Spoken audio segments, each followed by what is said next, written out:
विद्यार्थियों, मैं मनोज पांडे अपने इस मंगलम मंत्रा चैनल पर आपका हार्दिक स्वागत करता हूं। बच्चों, जैसा कि हम जानते हैं कि आप लोगों की वार्षिक परीक्षाएं चल रही हैं और आज हम लोग परीक्षा पर चर्चा के इस वीडियो में आपको कक्षा 8 का इतिहास और भूगोल जो आपके पेपर में आने वाले हैं उसको लेकर के इस मंगलम मंत्रा चैनल पर आपके सामने उपस्थित हुआ हूं। आप लोग जानते हैं, आप लोगों को बताया जा चुका था कि जैसे ही पेपर आएगा मैं परीक्षा पर चर्चा ज़रूर करूंगा। कौन कौन से क्वेश्चन आपके पेपर में आएंगे वो हूबहू वैसे ही जो पेपर में प्रश्न आएंगे वही मैं बताऊंगा और उसी को हम लोग पोस्टमार्टम करेंगे, उसी का हम लोग उत्तर देखेंगे बच्चों। ठीक है, तो आइए देर न करते हुए आज हम लोग इस परीक्षा पर चर्चा के क्रम में इतिहास के क्वेश्चनों को देखते हैं, उसके बाद भूगोल के प्रश्नों को देखेंगे और उसके उत्तरों को देखेंगे। बच्चों, आप लोग इस वीडियो को अच्छी तरह से देख लीजिएगा क्योंकि यही वीडियो आपको अच्छी तरह से काम आने वाला है और परीक्षा में अच्छे अंक दिलाने वाला है बच्चों। ठीक है, आइए चलते हैं। तो यहाँ इतिहास से शुरू है बच्चों। इतिहास से शुरू है आपका पहला वार्षिक परीक्षा 2022-23। विषय है इतिहास एवं नागरिक जीवन। ठीक है, समय 3 घंटा है, कक्षा 8 है, पूर्णांक 50 नंबर का है। ठीक है, नोट, सभी प्रश्न अनिवार्य हैं। सभी प्रश्न कैसे हैं? अनिवार्य हैं। प्रश्न नंबर पहला है, सही विकल्पों का चयन करें।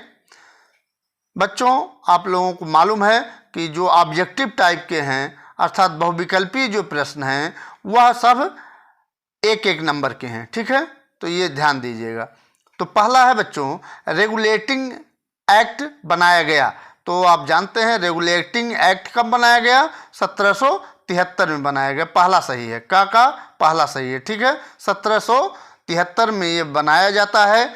ये कंपनी की गतिविधियों को नियंत्रित एवं निर्देशित करने के लिए 1773 में रेगुलेटिंग एक्ट बनाया गया। कंपनी के डायरेक्टरों से कहा गया कि वे कंपनी के राजनीतिक, व्यापारिक, असैनिक, सैनिक और राजस्व संबंधी सभी तथ्य ब्रिटिश संसद के सामने रखें। कंपनी के अधिकारी अतिरिक्त धन न कमाएं, इसके लिए उन्होंने एक कंपनी की स्थापना की और उनसे कहा गया कि वे इंग्लैंड वापस लौटने पर अपनी संपत्ति का ब्यौरा दें। ये सब सारी चीज़ों को रखने के लिए 1773 ईस्वी में रेगुलेटिंग एक्ट बनाया गया। ठीक है बच्चों।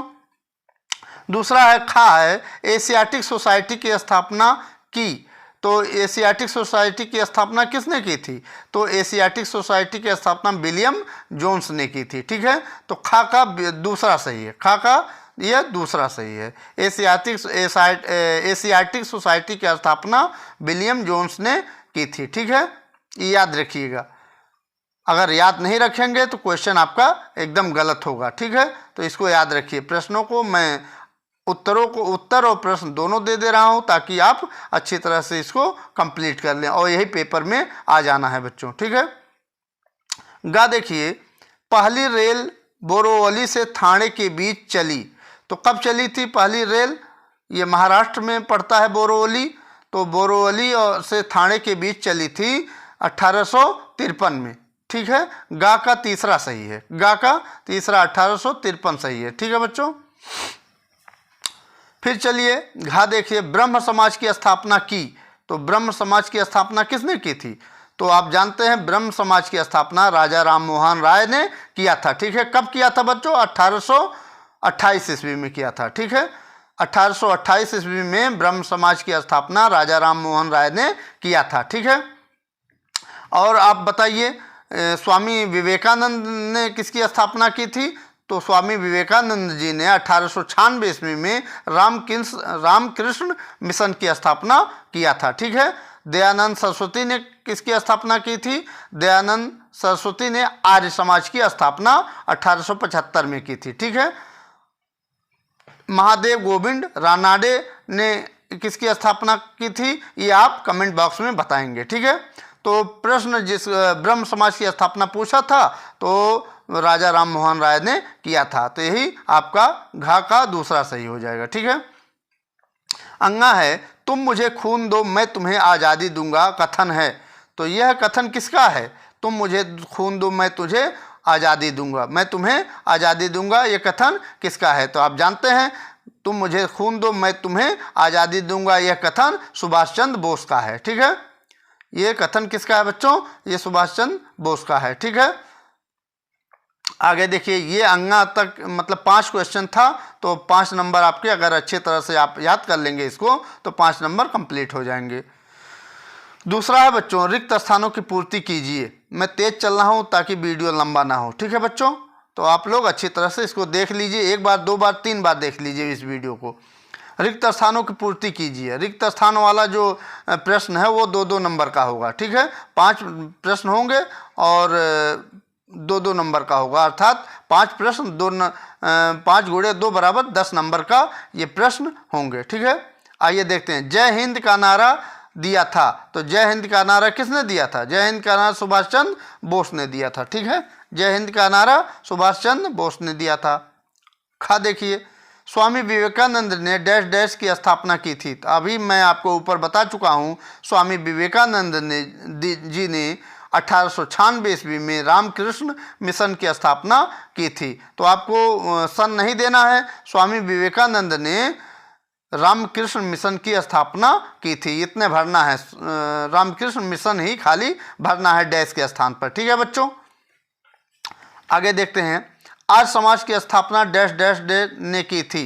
तो ऊपर मैं अच्छी तरह से बता चुका हूँ कि आर्य समाज की स्थापना किसने की थी? दयानंद सरस्वती ने की थी। ठीक है। कब की थी? 1875 में। सन आपको लिखना नहीं है, किसने की थी यही लिखना है। ठीक है।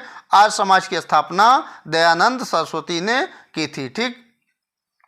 घा है बच्चों, भारत छोड़ो आंदोलन वर्ष डैश डैश डैश ईस्वी में शुरू हुआ। तो आप जानते हैं महात्मा गांधी द्वारा भारत छोड़ो आंदोलन चलाया गया था। कब चलाया गया था? 1942 ईस्वी में, 1942 को। ठीक है। 1942 ईस्वी में भारत छोड़ो आंदोलन गांधी जी के द्वारा चलाया गया था। ठीक है।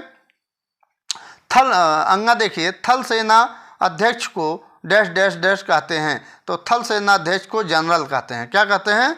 जनरल कहते हैं बच्चों। ठीक है। अच्छी तरह से इसको नोट कर लीजिए, अगर नहीं नोट किए हो तो नोट कर लीजिए कॉपी पर और उसको 2-3 बार में पढ़ लीजिए।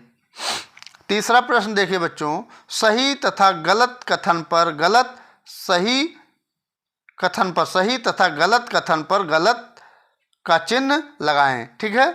तो का है बच्चों, तीसरे का का, शस्त्रों की होड़ से युद्ध की संभावनाएं बढ़ जाती हैं। एकदम बिल्कुल ये सही है कि अगर शस्त्र हम लोग अपने साथ चलें तो कहीं न कहीं वह युद्ध की संभावनाएं बढ़ जाती हैं। खा देखिए, तीसरा का खा, महिलाओं को सेना में भर्ती नहीं किया जाता। एकदम गलत है, महिलाओं को भी सेना में अब भर्ती किया जा रहा है। ठीक है। तो यह गलत है। गा देखिए, द्वितीय विश्व युद्ध 1939 में शुरू होकर 1945 ईस्वी तक चला। सही है। प्रथम विश्व युद्ध 1914 से 1918 तक चला और प्रथम विश्व युद्ध जो चला था 1914 से 1918 तक चला और द्वितीय विश्व युद्ध 1939 से 1945 तक चला था। ये एकदम सही है। ठीक है। फिर घा है बच्चों, दिल्ली चलो का नारा सुभाष चंद्र बोस ने दिया था। बिल्कुल सही है। ज्योतिबा फुले ने सत्य शोधक समाज का गठन किया। बिल्कुल यह भी सही है। ठीक है। महेंद्र लाल सरकार ने इंडियन साइंस कांग्रेस की स्थापना की थी। एकदम यह भी बिल्कुल सही है। ठीक है। तो ये सब आपका 6 क्वेश्चन जो था सही गलत का चिन्ह लगाना था, ये आपको अच्छी तरह से मैंने बता चुका हूँ और ये 1-1 नंबर का है। ठीक है। फिर आइए सही जोड़े मिलाइए, यह भी 1-1 नंबर का है। सही जोड़े मिलाइए। तो रेगुलेटिंग एक्ट मैं ऊपर बता चुका हूँ, यह 1773 में पारित किया गया था। ठीक है। जलियांवाला कांड कब हुआ था? 13 अप्रैल 1919 को हुआ था। जलियांवाला कांड कब हुआ था? 13 अप्रैल 1919 को हुआ था। वायु सेना अध्यक्ष को क्या कहा जाता है? एयर चीफ मार्शल कहा जाता है। वायु सेना अध्यक्ष को एयर चीफ मार्शल कहा जाता है। एलपीजी एक गैस है। क्या है? एलपीजी एक गैस है। ठीक है, तो ये आपका मिला करके मैंने बता दिया बच्चों। ठीक है, अति लघु उत्तरीय प्रश्न देखिए बच्चों, 5वां क्वेश्चन, ज्योतिबा फुले ने किस समाज का गठन किया? तो आप जानते हैं ज्योतिबा फुले ने सत्य शोधक समाज की स्थापना किया था। ठीक है, 5वां का उत्तर हो जाएगा। 6ठा है बच्चों, सीवी रमन को किस क्षेत्र में नोबेल पुरस्कार मिला? तो आप जानते हैं सीवी रमन को भौतिकी के क्षेत्र में नोबेल पुरस्कार मिला, ऐसे लिख सकते हैं। ठीक है, 7वां देखिए, देखते हैं बच्चों, प्रश्न नंबर 7वां, हवाई हमले से बचने के लिए क्या उपाय करें? हवाई हमले से बचने के लिए क्या उपाय करें? तो आप जानते हैं हवाई हमले से बचने के लिए सुरक्षित स्थान पर चले जाएं। कहाँ पर चले जाएं? सुरक्षित स्थान पर चले जाएं। जमीन पर पेट के बल लेट जाएं, कानों में रुई डालें तथा दांतों के बीच लपेटा हुआ कपड़ा दबा लें। ठीक है, तो ये सब बचाव करना चाहिए। अच्छी तरह से इसको नोट कर लें। ठीक है, और ये प्रश्न हम आपको अच्छी तरह से लिखवा भी दिए हैं, समझा भी दिए थे। ठीक है, ये रहा। लघु उत्तरीय प्रश्न में आ जाइए। लघु उत्तरीय प्रश्न है, स्वामी विवेकानंद के बारे में लिखिए। स्वामी विवेकानंद के बारे में लिखना है बच्चों। ठीक है, तो स्वामी विवेकानंद कौन थे? आप जानते हैं, स्वामी विवेकानंद के बारे में आपको लिखना है। तो आइए लिखते हैं। स्वामी विवेकानंद जो थे वह, उनका जन्म हुआ था, उनका जन्म 1863 ईस्वी में होता है और 1902 ईस्वी में वो यहाँ से हमारे बीच चले जाते हैं। और उनके द्वारा रामकृष्ण परमहंस के शिष्य थे ये। यहाँ से आप यहाँ हैं बच्चों, स्वामी विवेकानंद के बारे में लिखना है ना, तो ऐसे भी लिख सकते हैं, स्वामी विवेकानंद जी रामकृष्ण परमहंस के शिष्य थे। उन्होंने 1896 ईस्वी में रामकृष्ण मिशन की स्थापना की। सन 1993 में शिकागो में विश्व धार्मिक संसद में हिंदुत्व की बात रखी। वह भारतीय समाज में पश्चिमी छाप के विरोधी थे। वे गर्व से कहते थे कि मैं भारतीय हूँ तथा प्रत्येक भारतीय मेरा भाई है। ठीक है, वे अंधविश्वास तथा अस्पृश्यता के विरोधी थे। इतने आप लिखिए। ठीक है, बहुत ज़्यादा नहीं लिखना है, 6 लाइन तक लिख लीजिए, 6, 7, 8 तक लिख दीजिए। ठीक है, 8 लाइन तक लिखिए कम से कम। तो ये 6 नंबर का है। और पूछ रहा है, फिर ये हो गया आपका स्वामी विवेकानंद के बारे में लिखिए। तो मूल मुख्य बातों को लिखना है कि ये किसके शिष्य थे, कौन किसकी स्थापना की थी, इनका मुख्य ध्येय क्या था, यही सब लिख देना है। ठीक है, फिर आ जाता है दक्षेश। क्या आ जाता है बच्चों? दक्षेश। दक्षेश क्या है? दक्षेश के बारे में मैं आपको अच्छे तरह से पढ़ा चुका हूँ, बता चुका हूँ। ठीक है, इसमें बहुत ज़्यादा बताने की आवश्यकता नहीं है, फिर भी मैं आपको दक्षेश के बारे में बता देता हूँ। ठीक है,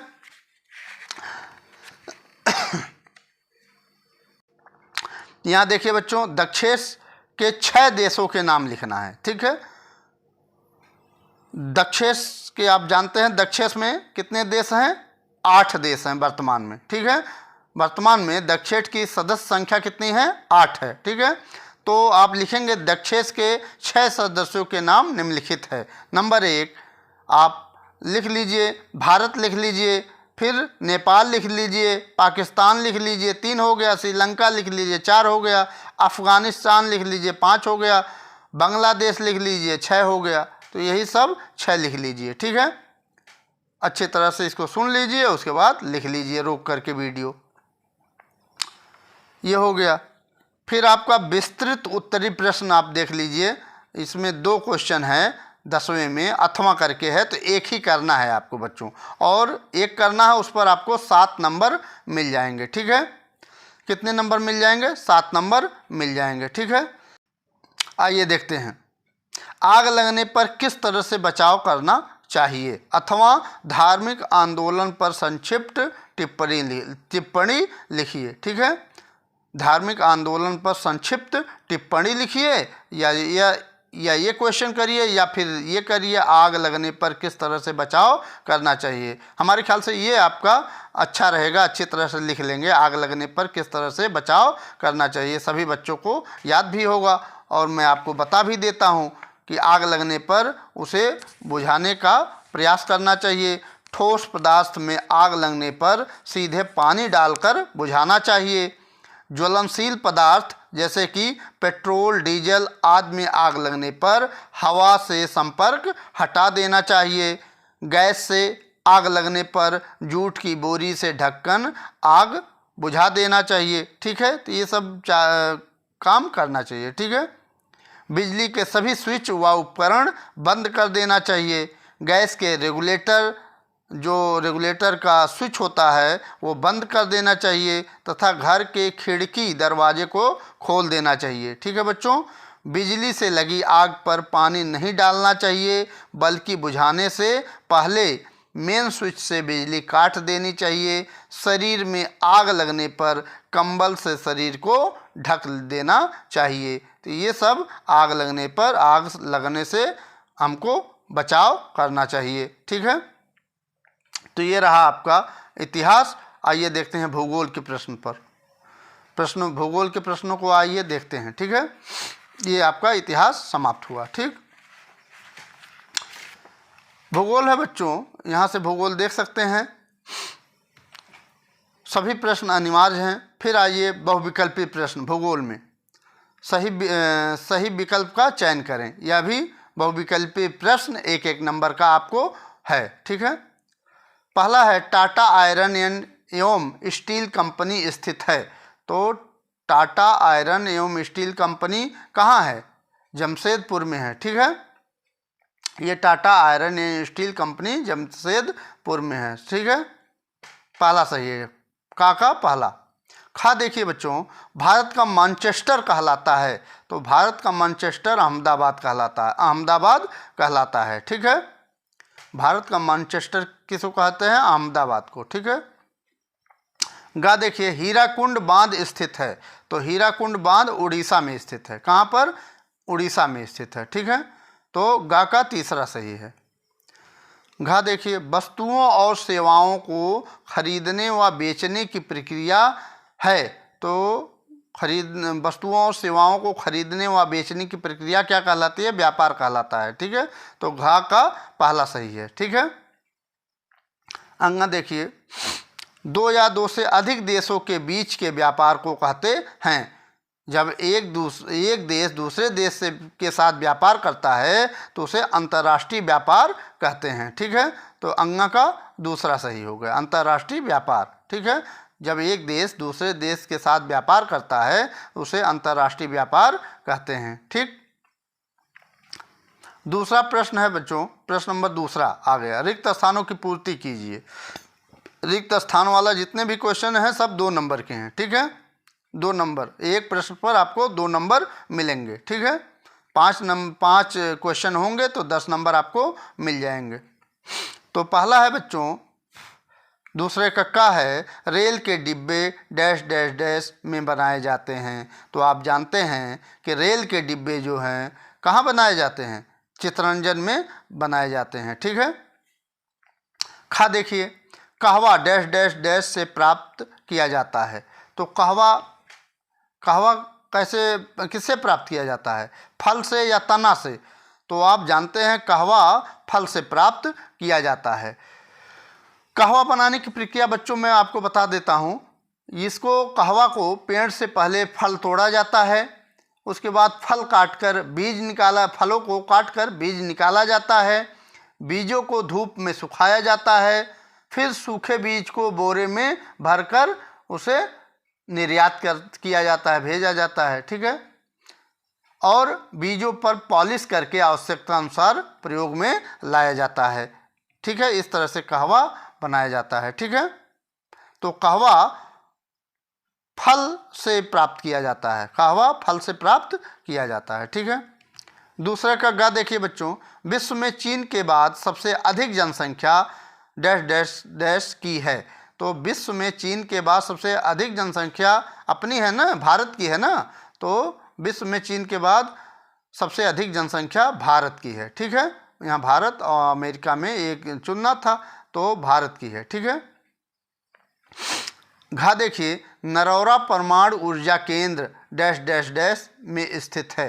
तो नरौरा परमाणु ऊर्जा केंद्र आपको बता चुका हूँ, यह उत्तर प्रदेश में स्थित है। ठीक है, उत्तर प्रदेश यहाँ भरना है।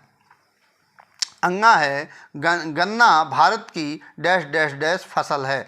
तो गन्ना जो है बच्चों, यह नकदी फसल है। कैसी फसल है? गन्ना भारत की नकदी फसल है। ठीक, यहाँ डैश की स्थापना नकदी भरना है।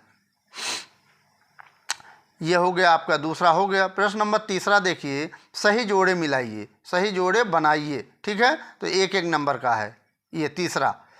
तो जमशेदपुर, तो जमशेदपुर टाटा आयरन है, टाटा आयरन है आपका, टाटा आयरन स्टील कंपनी है ना ये जमशेदपुर में, तो इसको मिला लीजिए। अहमदाबाद, ये सूती वस्त्र उद्योग के लिए प्रसिद्ध है। कौन? अहमदाबाद सूती वस्त्र उद्योग के लिए प्रसिद्ध है। संगमरमर, ये राजस्थान में पाया जाता है। ठीक है, संगमरमर पत्थर जो होते हैं वो राजस्थान में पाए जाते हैं। ठीक है, संगमरमर हो गया, ग्रेनाइट हो गया। ठीक है, टाइल्स, मार्बल्स, ये सब राजस्थान में पाए जाते हैं। रेल के इंजन चितरंजन में बनते हैं। ठीक है, और नरौरा, यह उत्तर प्रदेश में पाया, नरौरा जो अभी पढ़े हैं, नरौरा परमाणु ऊर्जा केंद्र, यह उत्तर प्रदेश में स्थित है। ठीक है, तो यहाँ मिला सकते हैं अच्छी तरह से। ठीक है, तो इसको एक बार फिर से अगर नहीं आ रहा दिमाग में तो 2 बार 3 बार वीडियो को देख लीजिए, क्योंकि पेपर आपका 1-2 दिन लेट है आपका अभी। ठीक है, आगे देखते हैं। फिर चौथा क्वेश्चन है बच्चों, सही के सामने सही का चिन्ह एवं गलत के सामने गलत का चिन्ह लगाइए। यह भी सही गलत का चिन्ह एक एक नंबर का है। ठीक है, प्रश्न नंबर पहला है, चौथा का पहला, अपने देश में बनी वस्तु को दूसरे देश में बेचना निर्यात कहलाता है। तो ये एकदम बिल्कुल सही है। ठीक है, अपने देश में जब बनी हुई कोई वस्तु रहती है और ज़्यादा बनी हुई हो जाती है तो हम उसको दूसरे देश में भेज देते हैं, उसे निर्यात कहते हैं। ठीक है। खा देखिए, जल मार्ग यातायात का सबसे सस्ता साधन है। बिल्कुल सही है, जल मार्ग यातायात का जाने आने का सबसे सस्ता साधन है। ठीक है, यह सही है। गा देखिए, चौथे का गा, ओसाका को जापान का मैनचेस्टर कहा जाता है। ओसाका को जापान का मैनचेस्टर कहा जाता है, एकदम बिल्कुल सही है। ओसाका को जापान का मैनचेस्टर कहा जाता है। ठीक है।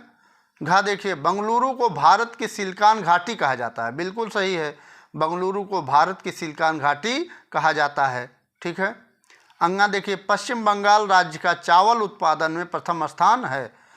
चावल उत्पादन में प्रथम स्थान किसका है? पश्चिम बंगाल का है। ठीक है, ये सही है बिल्कुल। ठीक है, तो ये चौथे का जो 5 क्वेश्चन थे ये पांचों सही हैं बच्चों। ठीक है। प्रश्न नंबर 5 आ जाइए। अति लघुत्तरी प्रश्न में जो 2-2 नंबर के हैं बच्चों, 3 प्रश्न हैं, 2 नंबर के प्रत्येक प्रश्न 2 नंबर के हैं, तो 6 नंबर का हो जाएगा। ठीक है।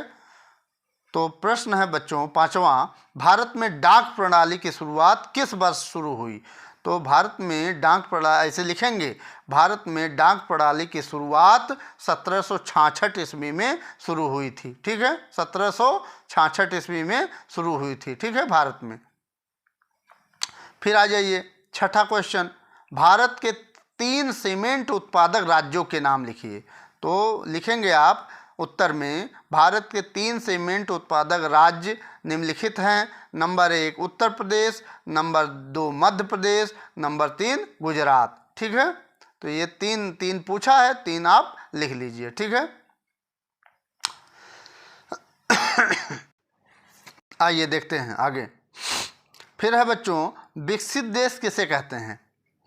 प्रश्न नंबर 7 है, विकसित देश किसे कहते हैं? तो आप जानते हैं इसको इस तरह से लिखेंगे बच्चों, जिन देशों में अधिक मात्रा में उच्च कोटि के उद्योग स्थापित हैं, उच्च शिक्षा, जीवन जीने का उच्च स्तर एवं उच्च स्वास्थ्य सुविधाएं आदि हैं वे सभी विकसित देश हैं। इतना लिखना है आपको, ठीक है। फिर आइए लघु उत्तरीय प्रश्न में। लघु उत्तरीय प्रश्न बच्चों प्रत्येक क्वेश्चन आपके 4 नंबर के हैं, ठीक है। प्रत्येक प्रश्न 4 नंबर के हैं।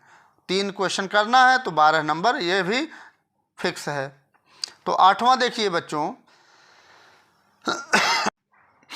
आइए देखते हैं बच्चों, बंगलुरु को भारत की सिलिकॉन घाटी क्यों कहते हैं?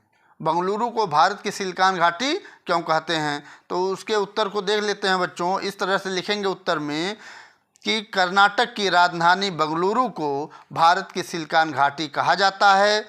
भारत में सॉफ्टवेयर की सबसे अधिक कंपनियां बंगलुरु में ही है, इसलिए बंगलुरु को भारत की सिलिकॉन घाटी कहा जाता है, ठीक है। इनमें इंफोसिस तथा विप्रो टेक्नोलॉजी कंपनियां महत्वपूर्ण हैं, इतना लिख देना है, ठीक है। फिर आ जाइए बच्चों, खनिज किसे कहते हैं? खनिज किसे कहते हैं? तो आप खनिज मैंने लिखवाया भी है कि धरती से जो खोद करके निकाला जाता है उसे हम खनिज कहते हैं, ठीक है। क्योंकि लघु उत्तरीय प्रश्न है तो थोड़ा सा अच्छी तरह से आप लिख दीजिएगा, ठीक है। इसको देख लीजिएगा प्रश्न। 10वां है बच्चों लघु उत्तरीय प्रश्न में, खरीफ की फसल कब बोई व काटी जाती है? खरीफ की फसल कब बोई व काटी जाती है? तो आप जानते हैं कि खरीफ, उत्तर लिखेंगे बच्चों, खरीफ की फसल जून जुलाई में बोई जाती है तथा अक्टूबर में काट ली जाती है। कब बोई जाती है खरीफ की फसल बच्चों? जून जुलाई में बोई जाती है तथा अक्टूबर में काट ली जाती है, ठीक है। खरीफ की फसल में कौन कौन से आते हैं, क्या क्या आता है उसको लिख सकते हैं। तो खरीफ फसल में चावल आता है, मक्का आता है, कपास आता है, गन्ना आता है, तंबाकू आता है। तो ये सब खरीफ की फसलें हैं, ठीक है। इस तरह से लिख सकते हैं आप। फिर आ जाइए दीर्घ उत्तरीय प्रश्न। क्या? दीर्घ उत्तरीय प्रश्न आ जाइए, ठीक है। दीर्घ उत्तरीय प्रश्न में पहला प्रश्न है बच्चों, 11वां प्रश्न है, विकसित व विकासशील देशों में अंतर बताइए। विकसित व विकासशील देशों में अंतर बताना है बच्चों, ठीक है। तो आप इसको लिख सकते हैं, उत्तर लिखेंगे आप। विकसित देश की परिभाषा मैंने बता ही दिया है, उसको विकसित व विकासशील देशों में अंतर पूछ रहा है तो एक और विकसित डाल देंगे और एक और विकासशील देश डाल देंगे, ठीक है। तो विकसित देश में ऐसे लिखेंगे, जिन देशों में अधिक मात्रा में उच्च कोटि के उद्योग स्थापित होते हैं व उच्च शिक्षा प्राप्त होती है और जीने का उच्च स्तर व उच्च स्वास्थ्य सुविधाएं प्राप्त होती हैं, उसे विकसित देश कहते हैं।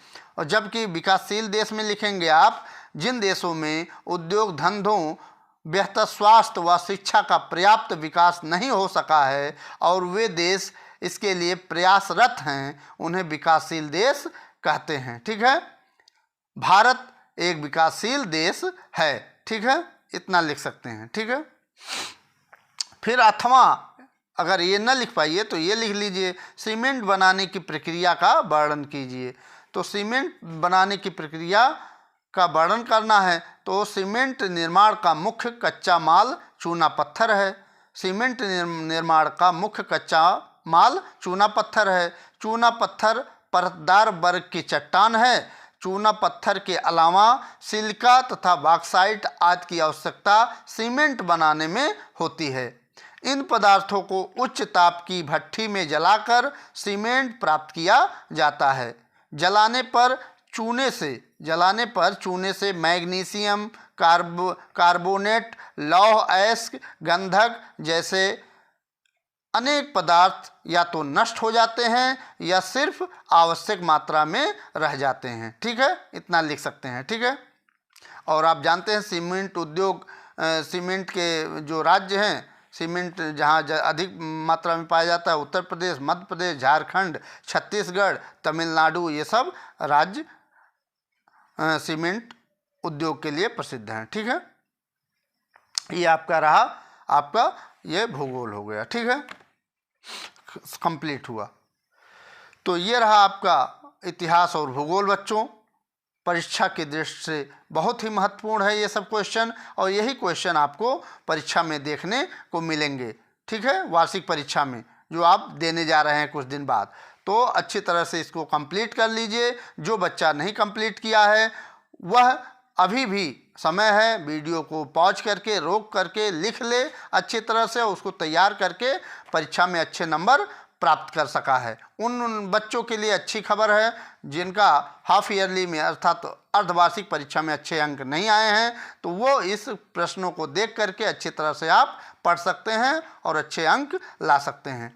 अगली वीडियो में मिलते हैं बच्चों, तब तक के लिए आपको परीक्षा के लिए बहुत बहुत शुभकामनाएं। आप अच्छी तरह से पढ़ें और आगे बढ़ें। इन्हीं शब्दों के साथ मैं आपसे विदा लेता हूं और अगली वीडियो पर आपको मिलूंगा। तब तक के लिए बहुत बहुत धन्यवाद। आपका दिन शुभ हो।